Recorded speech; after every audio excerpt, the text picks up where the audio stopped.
Hi everyone, and in today's session we are going to address generative AI, agentic AI and AI agents. These three are very popular and related terms in the field of AI, and by the end of today's session we are going to clearly understand the differences between them. So let's start by understanding what exactly is AI. Artificial intelligence की अगर हम in short बात करें तो we basically talk about systems that typically perform those tasks that require some human level intelligence. जैसे अगर हम iPhones के अंदर face recognition की बात करें तो faces को recognize करने के लिए human level intelligence चाहिए, पर यही काम जब हमारे लिए हमारे फोन्स करते हैं, हमारी सिस्टम्स करते हैं, तो उसे हम कहते हैं AI या फिर एक AI बेस्ड सिस्टम्स. एंड ऐसे सिस्टम्स हमारे आसपास बहुत सारे हैं. If we talk about speech translation, if we talk about Netflix recommendations और YouTube content suggestions, all of these are practical examples of AI around us. अब AI के अंदर ही एक स्पेशलाइज्ड ब्रांच होती है जिसको हम कहते हैं जेनरेटिव AI और gen AI for short. And gen AI is probably one of the simplest things to understand in the field of AI. Gen AI is that type of AI which is used to generate some content. और ये जो content generate हम कराते हैं किसी भी type का हो सकता है. It could be text, it could be images, audios, videos, even code. And ऐसे जेन AI बेस्ड टूल्स हमने अपने आसपास बहुत सारे देखे होंगे. अगर कभी भी हम ChatGPT पर गए हैं and if we have asked it a question, या फिर if we have asked it to write an email reply for us, या कभी भी अगर हमने क्लॉड से, जेमिनाई से कोई प्रोग्राम लिखवाया है, then we have all used gen AI based tools.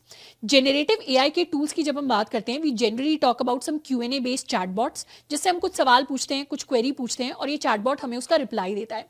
And that reply is basically some generated content जो हमें दिखाई देता है, एंड उसे हमारा जेन AI टूल हमें एक प्रॉपर आंसर की तरह स्ट्रक्चर करके देता है.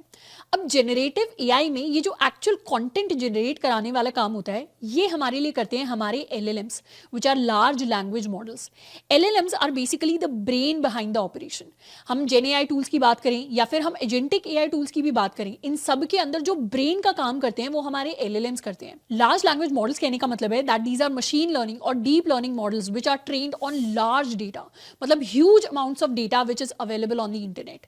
तो LLMs के बहुत सारे पॉपुलर एग्जांपल्स हमने अपने आसपास सुने होंगे. अगर हमने GPT के बारे में सुना है, क्लॉड के बारे में सुना है, जेमिनाई के बारे में सुना है, लामा के बारे में सुना है, then these are all popular examples of LLMs around us. Now, if I ask a Gen AI model to tell me is gold a good investment, तो मॉडल क्या करेगा, अपनी ट्रेनिंग डेटा के बेसिस पर मुझे कुछ आंसर जनरेट करके दे देगा. उस आंसर के अंदर कुछ हिस्टोरिकल फैक्ट्स एंड फिगर्स हो सकते हैं, उस आंसर के अंदर कुछ परसेंटेज एलोकेशन के बारे में सजेशंस हो सकते हैं, पर बेसिकली एक आंसर हमारे पास जनरेट होकर आ जाएगा. तो जेन AI के अंदर the job ends when the content generation is complete, when the answer generation is complete. तो इसीलिए जनरली जो जेन AI टूल्स होते हैं, they are reactive in nature. Reactive कहने का मतलब है हम उनसे कुछ क्वेरी पूछते हैं एंड उस क्वेरी के बेसिस पर they generate some content and वहां पर उनका काम खत्म हो जाता है.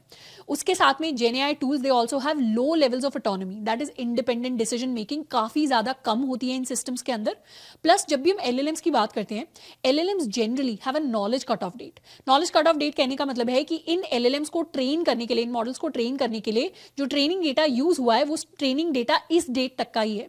जैसे एग्जांपल के लिए GPT-5 के लिए the knowledge cut off date is सितंबर 2024.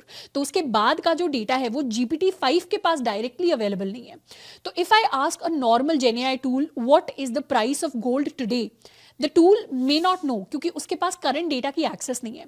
तो हमारा सिस्टम ऐसी क्वेरी को तभी आंसर कर पाएगा when it has access to some additional tools. These tools could be APIs, जैसे गोल्ड के डेटा के लिए फाइनेंशियल API की हो सकता है एक्सेस चाहिए हो, या सर्च इंजिन की एक्सेस चाहिए हो, तो ये एडिशनल टूल्स की एक्सेस हमारे सिस्टम के पास होनी चाहिए. इसीलिए कभी कभी व्हेन वी यूज ChatGPT और व्हेन वी यूज जेमिनाई, तो कभी कभी हमारे पास लिखकर आता है searching on the web. That basically means कि हमारे LLM की कोई नॉलेज कट ऑफ डेट है एंड हमारा जो जेन AI मॉडल है वो एडिशनल टूल्स को एक्सेस कर रहा है हमारी क्वेरी को आंसर करने के लिए. Now if I ask a simple gen AI tool to perform some task for me, जैसे फॉर एग्जांपल हम उसे टास्क देते हैं कि जैसे गोल्ड का प्राइस 10,000 पर ग्राम से नीचे चला जाए, वैसे ही purchase 10 grams of gold and उसका हमें कॉन्फर्मेशन ईमेल भेजना.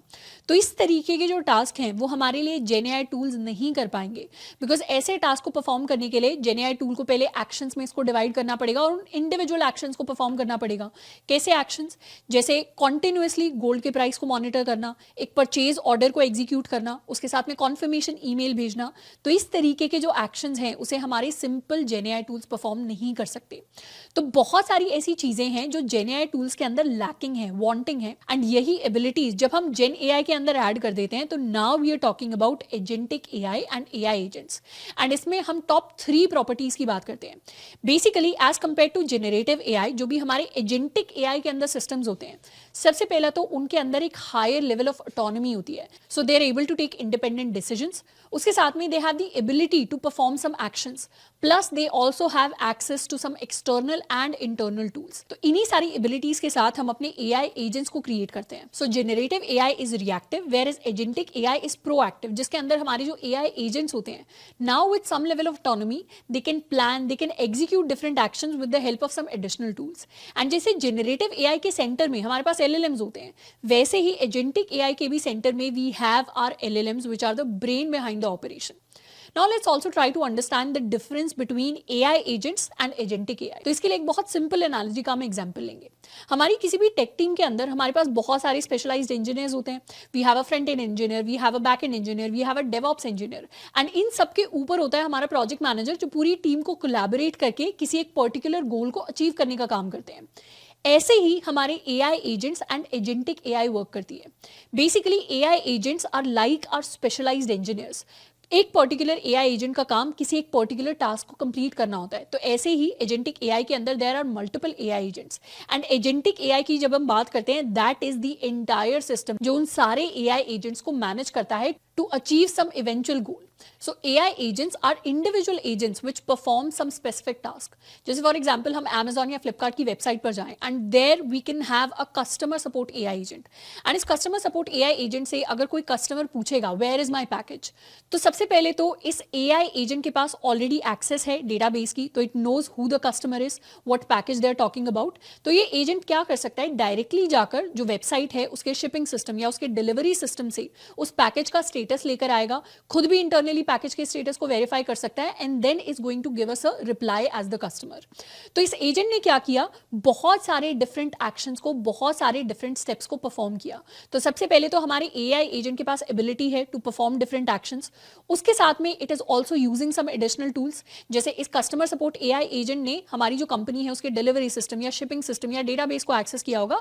सो all of these are tools जिसे एआई एजेंट एक्सेस कर रहा है, एंड उसके साथ में it performs the actions with some level of autonomy and that too automatically.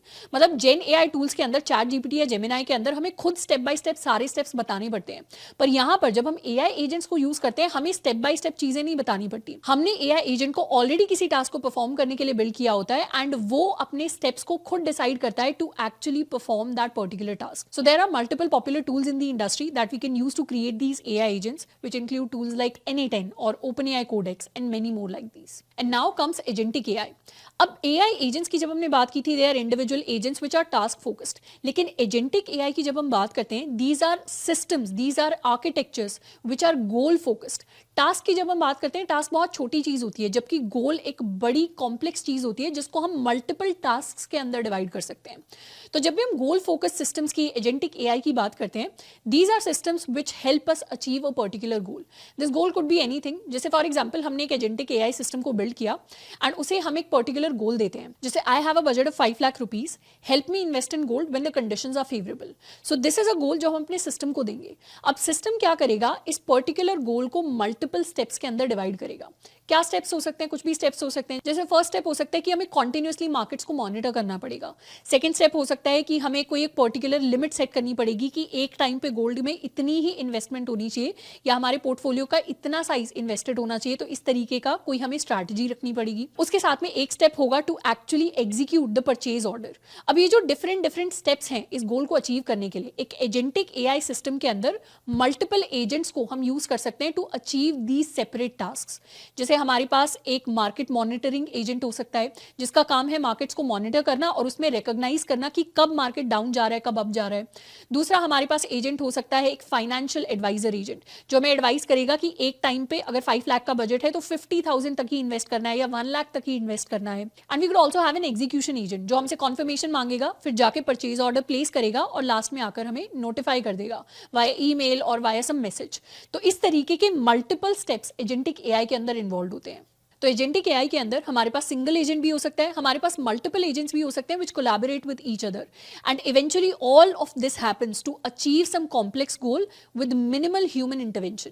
Plus agentic AI के अंदर there is multi step reasoning और मल्टी स्टेप प्रोसेसिंग, जिसका मतलब है कि सिस्टम के पास जो भी कॉम्प्लेक्स गोल आता है उसको स्मॉलर मैनेजेबल टास्क के अंदर डिवाइड किया जाता है, जिसको हमारे एजेंट्स परफॉर्म करते हैं। अब एजेंटिक एआई सिस्टम्स को बिल्ड करने के लिए there are a lot of popular agentic AI frameworks which includes Microsoft AutoGen, Crew AI, Agno, LangGraph, and many more frameworks like this. So now in conclusion, we can see all of these terms as evolutions in the field of AI.